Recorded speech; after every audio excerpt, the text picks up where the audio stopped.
घाटपेंढरी येथील रुग्णालय उद्घाटनाच्या प्रतीक्षेत। उद्घाटन कधी व केव्हा होणार?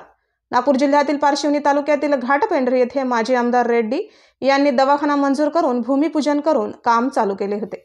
या दवाखान्याकरिता लाखो रुपये खर्च करूनही बांधकाम होऊन 3 वर्ष पूर्ण झाले असून याकडे रामटेक क्षेत्राचे आमदार आशिष जयस्वाल यांनी आणि रामटेक क्षेत्राचे खासदार कृपाल तुमाने यांनी आतापर्यंत घाटपेंढरी येथे भेट दिलेली नाहीये असे येथील जनतेने सांगितले असून आम्हाला कधी दवाखान्यामध्ये जायचे असल्यास सावनेर तालुक्यातील खापा या ठिकाणी रात्री बेरात्री जावे लागते। क्षेत्राचे आमदार आशिष जयस्वाल, खासदार कृपाल तुमाने यांनी शासनाने आमच्या मागण्या ताबडतोब लक्ष देणे गरजेचे आहे। शासनाने आमच्या मागण्या ताबडतोब लक्ष न दिल्यास आम्ही रस्त्यावर उतरून आंदोलन करू असे घाटपेंढरी येथील ग्रामस्थांनी आपली प्रतिक्रिया व्यक्त केली। सुजेश अग्नाची राहणार घाटपेंढरी, पोस्ट नवगाव खैरी, तहसील पारशिवनी, जिल्हा नागपूर। मेन समस्या म्हणजे दवाखाना येथे असून दवाखान्याची व्यवस्था झालेली नाही बरोबर। दवाखाना जासाठी आम्हाला येथून 80 ते 120 किलोमीटर दूर नागपूरला जा लागते।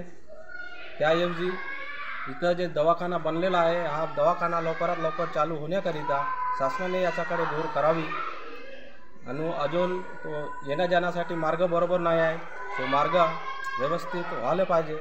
या गोष्टीचा सर्व ध्यान देऊन शासनाने हे पूर्ण करावी।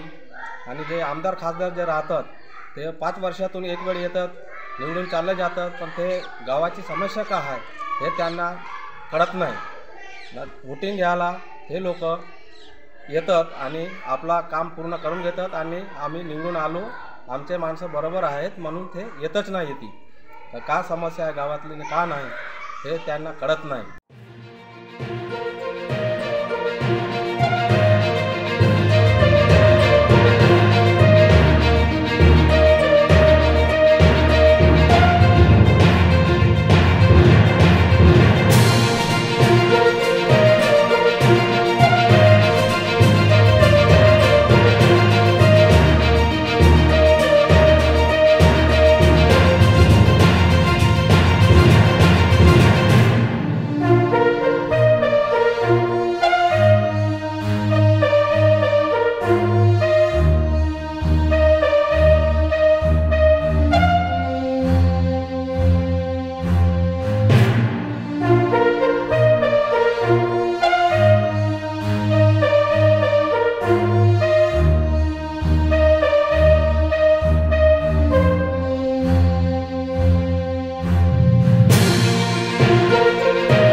प्रतिनिधी सतीश साकोरे सोबत पुढाकार समाचार, पारशिवनी, नागपूर।